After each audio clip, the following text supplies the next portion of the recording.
Republican congressman took a page from Donald Trump's book Tuesday by accusing the president's former fixer Michael Cohen, without evidence, of having multiple affairs, on the eve of the ex-attorney giving blockbuster public testimony when he will call his former boss a liar, a criminal and a racist.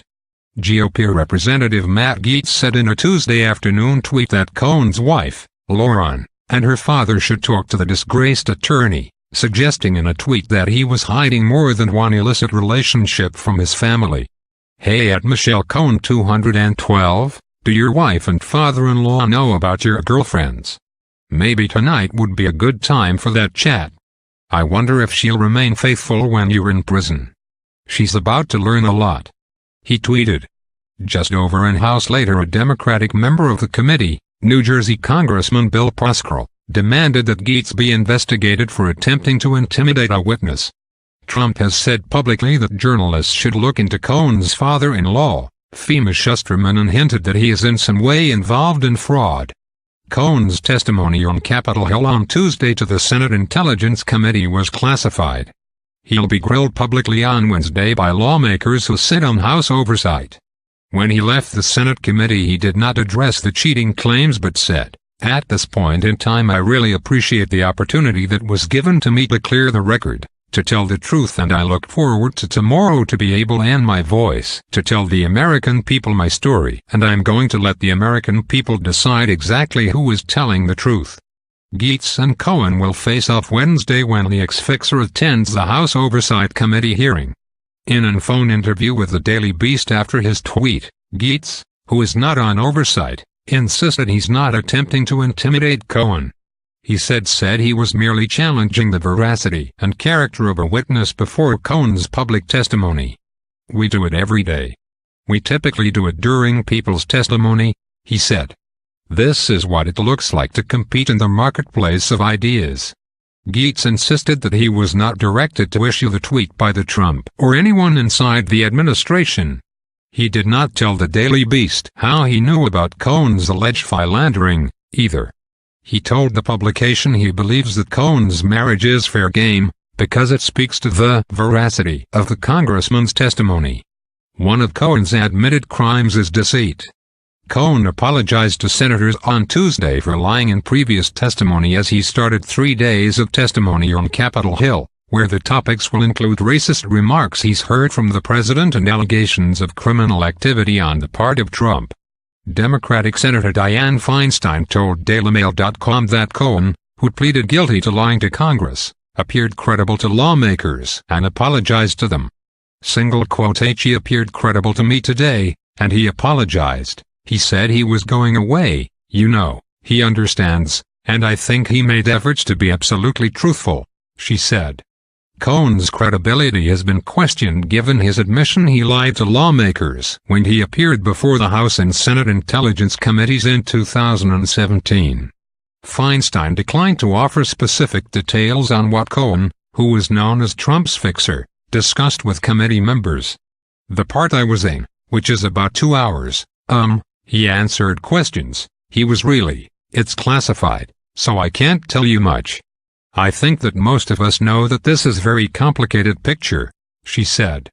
Cohen's appearance on Tuesday was behind closed doors so lawmakers could grill him on a variety of matters, including Trump's business dealings with Russia.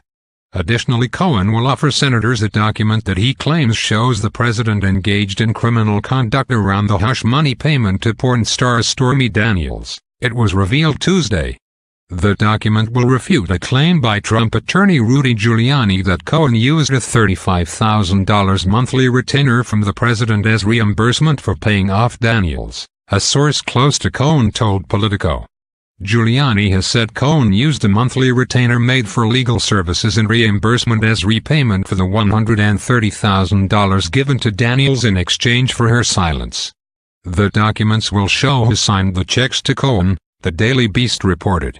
As he gave evidence, Cohen also learned that he was disbarred in New York because of his felony conviction in a ruling which prevents him practicing law.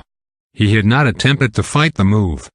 Cohen pleaded guilty to violating campaign finance laws by facilitating payments to Daniels. Cohen will also discuss the BuzzFeed report that Trump ordered him to lie to Congress about the Trump Tower Moscow deal. The article earned a rare, if carefully worded, denial from special counsel Robert Mueller's office. He'll explain exactly why he lied and how he came to lie, said the source told Politico. Republican Senator Susan Collins told reporters Cohen was receiving an extensive grilling from the intelligence panel. But the White House voiced anger at the ex-fixer's high-profile session.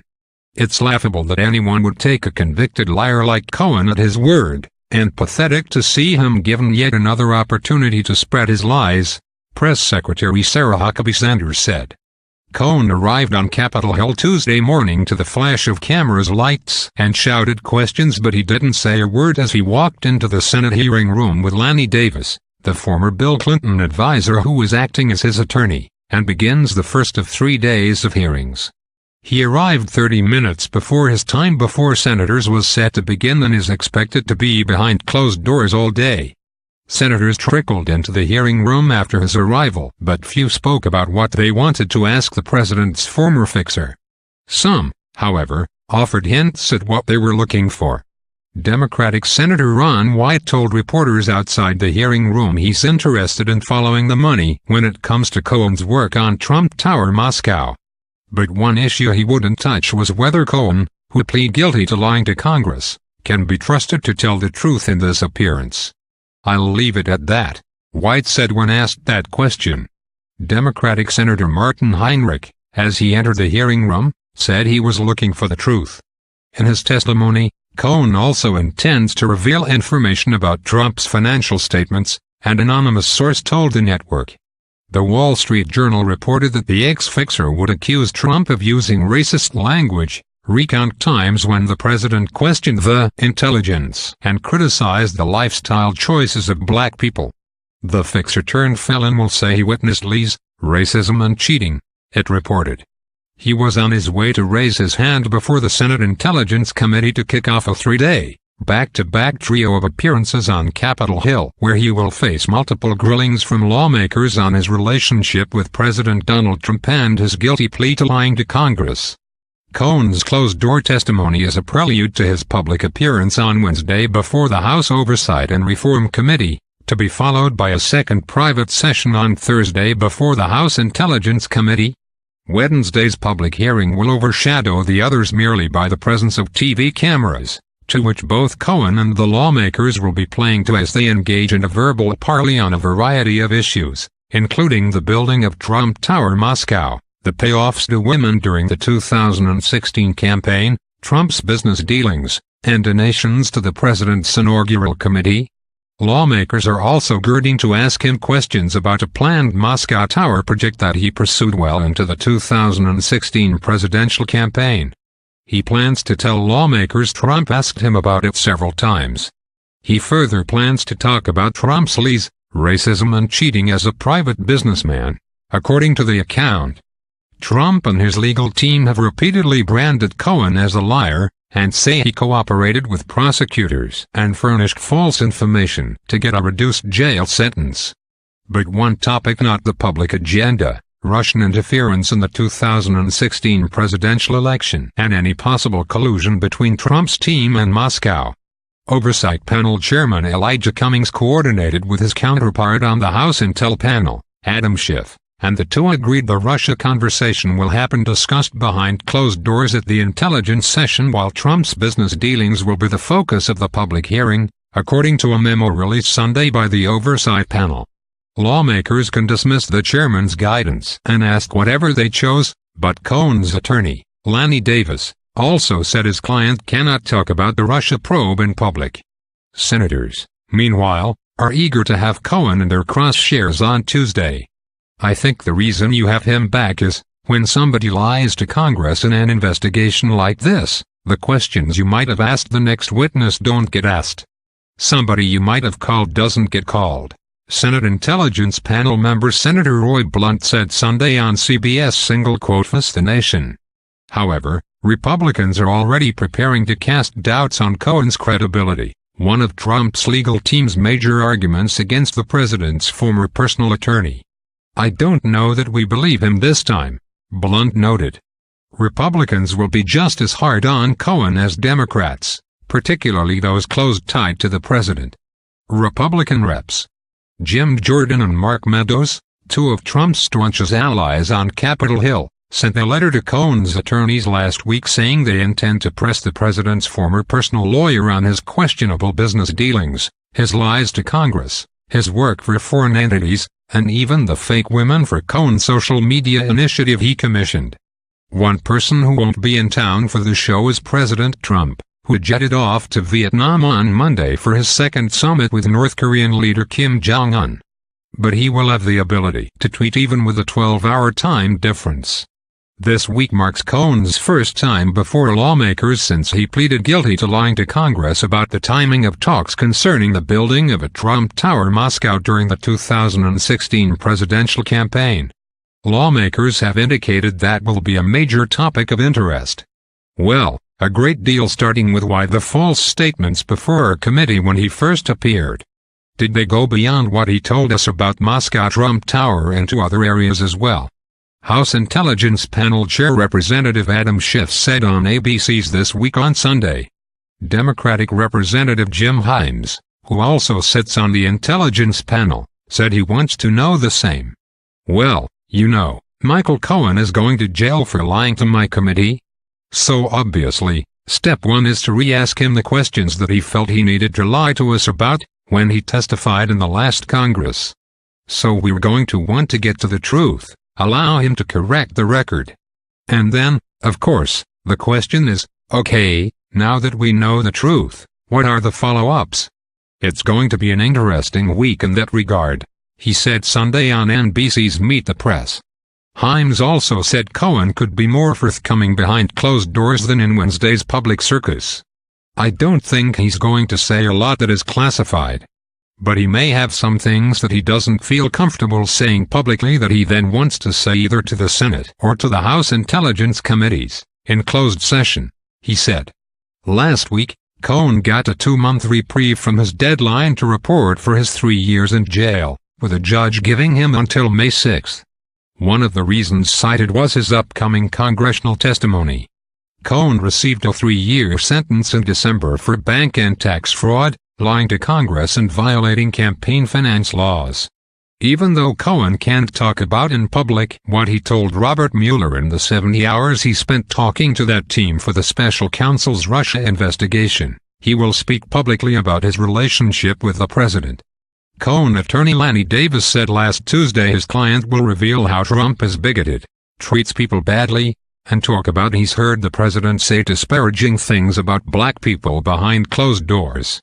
I believe the issue in 2020 which Michael Cohen can speak to better than anyone is the man lacks character, Davis told ABC's The Investigation podcast.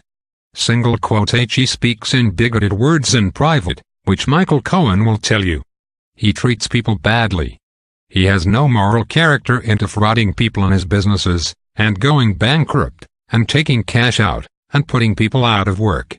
He lacks the moral compass that we expect in our presidents. But Davis said Cohen would be able to talk about what did you do for Mr. Trump for all those years and why. Trump's legal team has already made their case against Cohen by painting him as an unreliable witness. Both Trump's lawyers and the president himself have pushed back against any comments Cohen may have made to Mueller or will make in public by labeling him as a rat and turncoat who can't be believed. Davis conceded that Cohen knows he has a deep hole to climb out of in terms of credibility. But he argued his client has seen the light and wants to make amends for his past work for the president. He wouldn't take a pardon if Trump pleaded with him to take it. Why?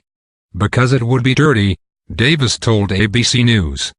Cohen has been cooperating with the special counsel's probe of Russia's role in the 2016 election. The U.S. Attorney's Office for the Southern District of New York was the lead federal prosecutor earlier this year when Cohen pled guilty to 8 counts, including tax fraud and campaign finance violations, that stemmed from the special counsel's investigation. Cohen also has pleaded guilty to lying to Congress about the timeline of conversations he had with Russian officials about building a Trump Tower in Moscow as part of separate investigation by Mueller's team. He was sentenced to 3 years in prison and is free on bail until that time. Cohen's guilty pleas included a charge of lying to Congress about a Trump Organization real estate project that was slated for Moscow, Russia, and discussed through the fall of 2016 while the president was running for office. He testified in a closed congressional interview that the project he pursued on Trump's behalf was abandoned by the time of the Iowa caucuses in January 2016. That would be consistent with Trump's political messaging. Mueller later filed documents revealing Cohen said he discussed the proposal with Trump on multiple occasions and with members of the president's family, later in the year, even after Trump became the Republican nominee for president. Cohen said he lied out of loyalty to Trump. "I made these misstatements to be consistent with Individual One's political messaging and out of loyalty to Individual One," Cohen said at his plea hearing late last year. Individual One single quote is Mueller's name for Trump in the investigation.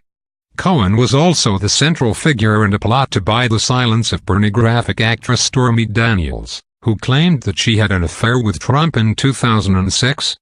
Daniels signed a non-disclosure agreement in exchange for $130,000 from Cohen, a transaction that he admitted was a violation of campaign finance laws since it amounted to an illegally large contribution benefiting Trump's White House hopes. He said in court that Trump directed him to make the payment, suggesting the president was guilty of a crime. In August he pleaded guilty to 8 separate charges related to tax dodges, falsifying bank documents, and the campaign finance violations involving Daniels and another woman, former Playboy magazine model Karen McDougal. Cohen claims that at Trump's request, he arranged for the publisher of the National Enquirer to pay McDougal, another self-described past Trump paramour, for the exclusive rights to her life story. The magazine never published anything, engaging in a practice known as catch and kill in order to help Trump avoid new scandals in the final weeks of the 2016 campaign. Trump has denied ever having a sexual relationship with either Daniels or McDougal.